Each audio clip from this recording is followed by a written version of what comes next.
क्या अमेरिका किसी ऐसे ऑपरेशन की तैयारी में है जो पूरी दुनिया को परमाणु विनाश की ओर ले जा सकता है, या यूं कहें कि परमाणु विनाश की आग में झोंक सकता है? ये सवाल इसलिए क्योंकि व्हाइट हाउस के पास से वो विमान उड़ा जो अमेरिकी राष्ट्रपति ने सबसे बुरे हालातों में जिंदा बचे रहने के लिए बनवाया है। जब डूम्सडे प्लेन उड़ता है तो इसका मतलब सिर्फ एक होता है, अमेरिका परमाणु युद्ध के लिए तैयार है। ये विमान तब उड़ता है जब जमीन पर बैठकर फैसले लेना मुमकिन नहीं होता, जब अमेरिका मान लेता है कि शहर तबाह हो सकते हैं, कमांड सेंटर मिट सकते हैं और परमाणु हमला कभी भी हो सकता है।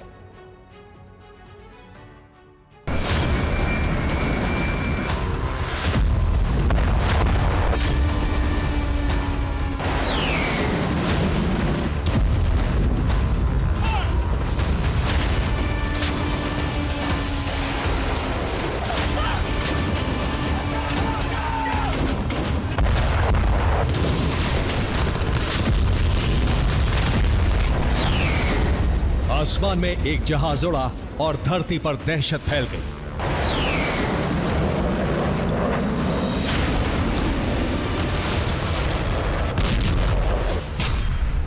व्हाइट हाउस के नजदीक वॉशिंगटन डीसी के जॉइंट बेस एंड्रयूज से E-4B नाइट वॉच यानी डूम्सडे प्लेन ने दोपहर में उड़ान भरी। करीब 4 घंटे तक हवा में ही घूमने के बाद शाम को यह विमान लॉस एंजलिस अंतर्राष्ट्रीय हवाई अड्डे के एक रिजर्व रनवे पर उतरा।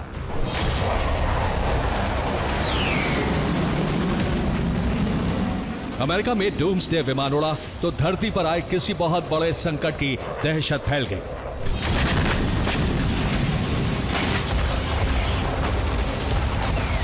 अमेरिका में परमाणु हमले को लेकर सवाल उठने लगे, लेकिन जब जवाब मिले तो डर और गहरा गया।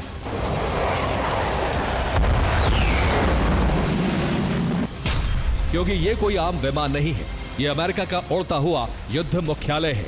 एक ऐसा विमान जो परमाणु युद्ध में भी अमेरिकी नेतृत्व को जिंदा रख सकता है, जो 24 से 36 घंटे तक लगातार उड़ सकता है, जिसे इलेक्ट्रोमैग्नेटिक अटैक से भी नुकसान नहीं पहुंचाया जा सकता, और जिसमें अमेरिका के राष्ट्रपति, युद्ध मंत्री और पूरा सैन्य कमांड एक साथ मौजूद रह सकता है।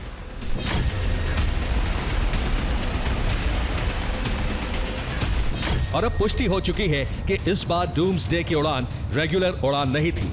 इसे किसी बड़े मिशन के लिए पूरी तैयारी के साथ उड़ाया गया था। और इस बार डूम्सडे प्लेन में खुद अमेरिका के युद्ध मंत्री पीट हेग्सेथ सवार थे।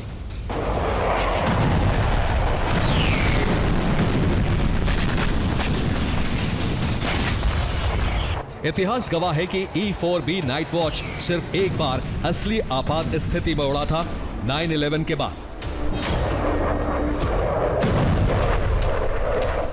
उसके बाद से डूम्सडे प्लेन की उड़ान सिर्फ युद्धाभ्यास और गोपनीय मिशनों तक सीमित रही है। तो फिर अब लॉस एंजलिस के खुले आसमान में अमेरिका के युद्ध मंत्री ने इसकी सवारी क्यों की? क्या अमेरिका किसी बड़े ऑपरेशन की तैयारी में है? इतना बड़ा ऑपरेशन जिसमें अमेरिका पर परमाणु हमले तक का खतरा हो सकता है? और अगर खतरा है तो दुश्मन कौन है? रूस, चीन, ईरान या फिर कोई ऐसा देश जिसका नाम अभी तक सामने नहीं आया है? यह सवाल इसलिए क्योंकि एक तरफ अमेरिका में डूम्सडे प्लेन उड़ा, दूसरी तरफ व्हाइट हाउस से डोनाल्ड ट्रंप ने डूम्सडे वाली चेतावनी दे दी।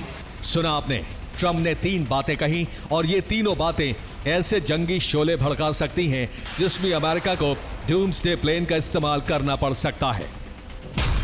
ट्रंप ने कहा कि पुतिन यूरोप से नहीं डरते, फिर ट्रंप ने कहा कि पुतिन सिर्फ उनसे डरते हैं, और उसके बाद ट्रंप बोले कि यूरोप को बदलना होगा।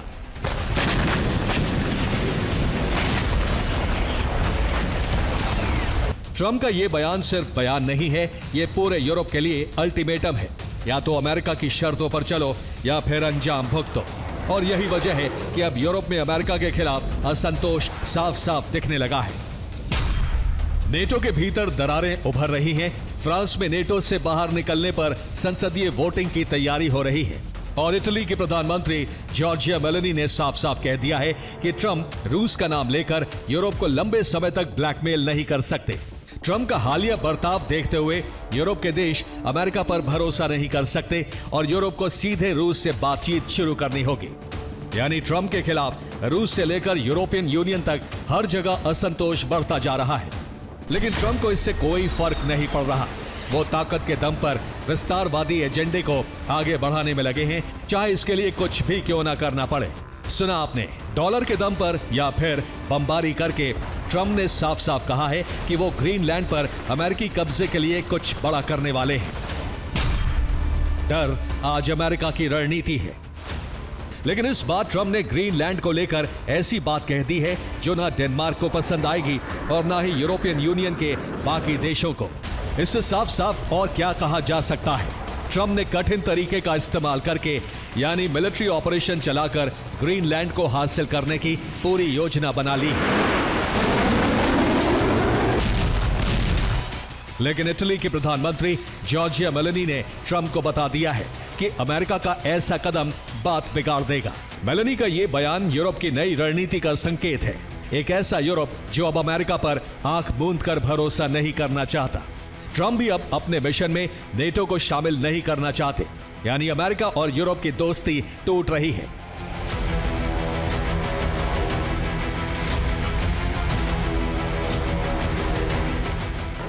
यूरोप के नेता अब ट्रंप की मनमानी और ब्लैकमेलिंग सहने को तैयार नहीं हैं।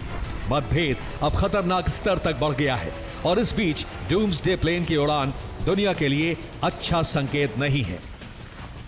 Bureau report, TV9 Bharatvarsh.